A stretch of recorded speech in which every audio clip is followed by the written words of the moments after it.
Hello everyone, today I'm at Thorn Primary School in Bacup in Lancashire. There's a bit of a Minibeast topic going on. I'm in the reception class. I'm going to have a look around. There's all sorts of exciting Minibeast enhancements that we're going to have a look at. So if that's of interest, stay tuned. And if you like this video, remember to like it and please subscribe. Okay, let's start in the maths area. There are these beautiful fine motor Minibeast pattern activities going on. There's this silhouette of a butterfly. And there's all these assorted loose parts. The idea is a bit of symmetry, bit of counting, patterns. Great for fine motor, great for simple math skills as well.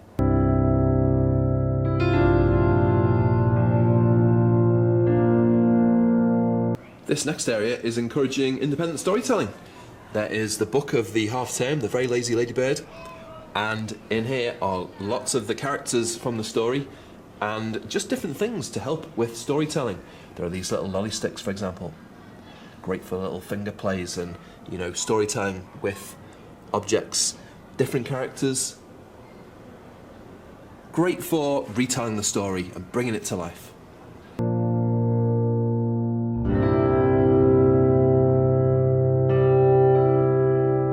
Children learn so much through playing games with each other, and in this provision they really like to have maths games that are changed out once every 2 weeks. These games are great for a bit of competition, and competition is great for accuracy of counting and turn taking and just developing math skills in a bit of a fun context. Here we have this bug game with these counters. The children have played this with an adult a couple of weeks ago, and now they're consolidating the learning and having a go.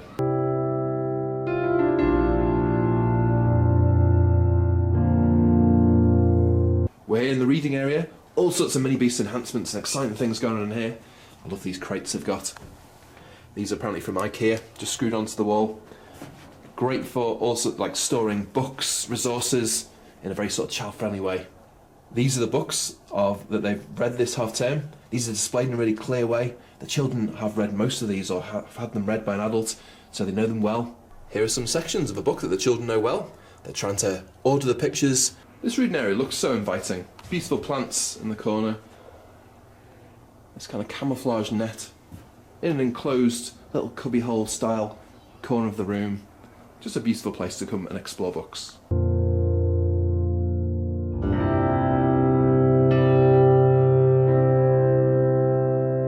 This next part of the room is an absolute masterpiece. We have this, it's like a bit like a doll's house, but it's converted into this spectacular ladybird house. The roof's been painted with these ladybird dots, and in here we have these bit like story stones, painted stones, painted to look like ladybirds. It's on a cable reel. The cable reel is painted with, I think, chalkboard paint, so they can, you know, mark make on it and write. Selection of ladybirds with different combinations of spots at the bottom, great for maths and exploring number, and just a beautiful small world space. All sorts of little mini, like little wicker house and wood slices, all sorts going on.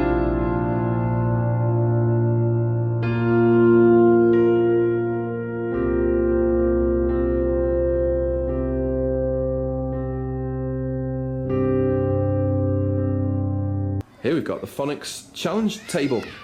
A lot of the areas they have here are more differentiated by outcome, but some areas are differentiated 3 ways for the different abilities of children. The Phonics is split 3 ways. Let's have a look at the 3 different opportunities. This is the simplest of the activities. The idea here is we have these little sparkly Minibeast captions, 3-word captions, using Phase 2 Phonics. The idea is you try and read some of the positional language in the box and put the Minibeast in the right place.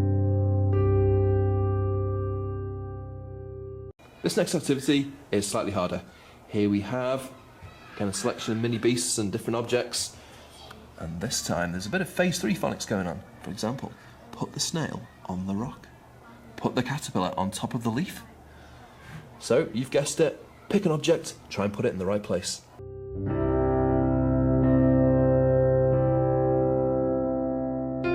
Here is the activity for the higher ability children.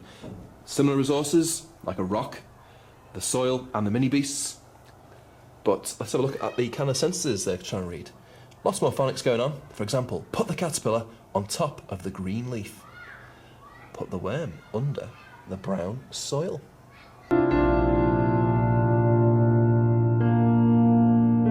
There's a beautiful open-ended loose parts transient art area as well. We have lots of objects that the children are trying to make into gardens and kind of environments for the mini beasts. Let's take a look at the things they could use.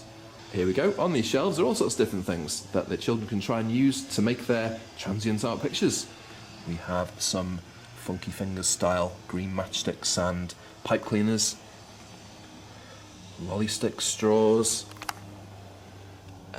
leaves, flower heads, green buttons, little gems, pom-poms, and bottle tops, all sorts of things. The camera is here because the children take their own photos of whatever they've made, which is great for their own independence.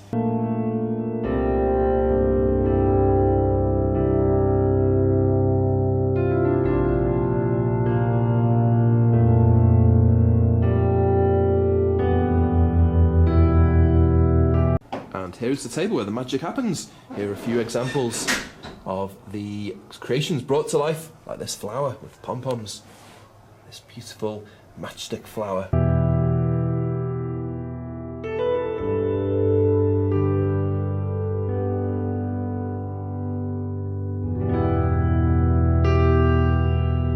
Here we've got the independent writing challenge area. This activity, the children have done this with the adult last week. So this is just a kind of repeat to consolidate the learning and to see what they can do by themselves. To help in the independent writing challenge area are just some beautiful resources to get them inspired. Got some flowers, animals that are relevant to the story that they've looked at. And I love these little stands for clipping pictures on.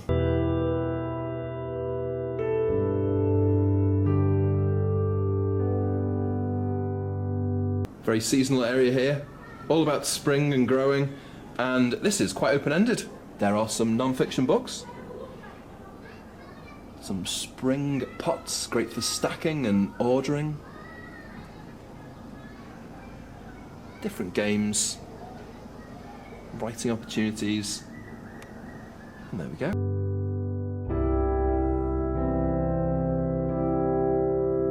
Here we've got the Funky Fingers challenge area.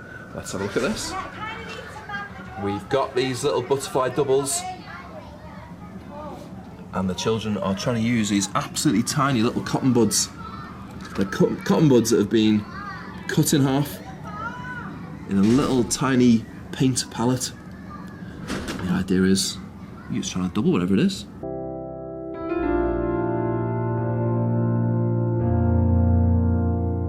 Right in the centre of the provision is this spectacular small world area.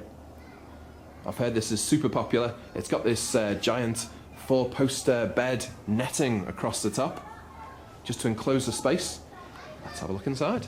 Lots of resources here that link to the Very Hungry Caterpillar book, and lots of small world toys and these beautiful whisker baskets for open-ended play.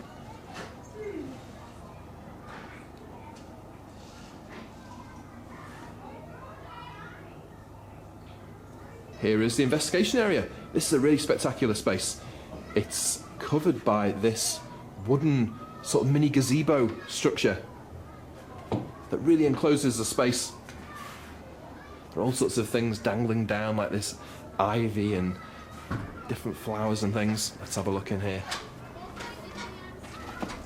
Got some different mini beasts, different mini beast pictures, great for sorting, experimenting, investigating the types of mini beasts and their different features.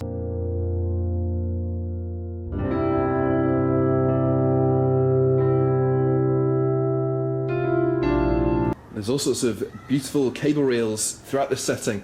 This one is like a giant mushroom, and we've got these little toadstool seats as well, carved out of wood. On here is a Minibeast 2D shape game. Little 2D shapes. Great for exploring shape in a fun way. Children really love hanging things on washing lines, and this is a fantastic example of a big scale washing line that children can really, get to grips with and hang different things on. At the moment, the enhancement is these ladybirds with numbers on. And they also have leaves. Great little fine motor challenge. The leaves have got these little connectors on, and you can try and thread them onto the right number and order them below the Minibeasts. Hi, I hope you've enjoyed my tour there, having a look at the great Minibeast enhancement that I found. If you like this video, please feel free to comment below and make sure you're subscribed to see our weekly videos just like this, an insight into what's happening in schools and nurseries around Britain.